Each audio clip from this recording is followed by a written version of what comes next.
All right, joining us to break it all down, our Washington Post political reporter Philip Bump and editor of the Politico caucus, Stephen Shepard. Both are joining us. Thanks, guys, for being with us. First, let me start with you, Philip. This speech that we just heard from John Kasich, what do you make of it? I mean, it is very interesting that he didn't explicitly call out Ted Cruz and Donald Trump by name, but he talked about a lot of the proposals that both of those candidates are proposing, including, he said, proposals to create a religious test for immigration to target neighborhoods for surveillance, impose draconian tariffs, which would crush trade and destroy American jobs. Your take? I mean, I think that what John Kasich is trying to do here is he understands that the question is if Donald Trump gets the delegates he needs in order to clinch the nomination before the convention. If he doesn't, Ted Cruz has the second most delegates, but Kasich knows that the people who are on the convention floor, the Republican establishment, doesn't really like Ted Cruz either. Ted Cruz also doesn't do very well against Hillary Clinton in a theoretical matchup in November. So I think what Kasich is trying to do here is he's trying to remind his own party that they have a third choice when they get to the convention, governor of a big state, of a swing state, and this is something that he can say to them, you don't want these other two guys, you want me.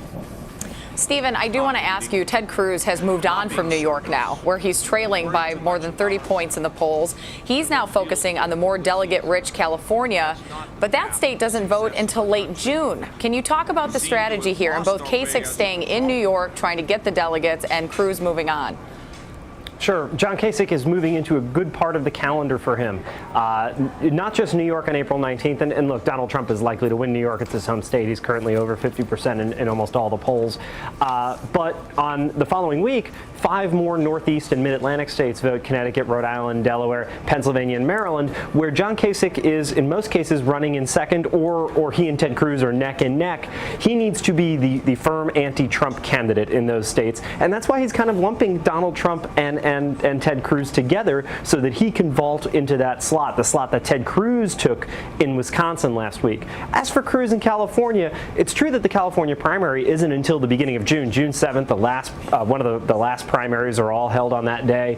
But a lot of California voters are going to vote by mail, and those ballots are going to go out in about 3 weeks' time. So voters will have their ballots soon, a lot sooner than early June, and they'll be able to return those ballots at any time during the month of May and into early June in the mail. And Ted Cruz wants to be on their minds and wants to get out there early, while some of the other candidates, John Kasich, Donald Trump, are a little bit slower to the draw in California.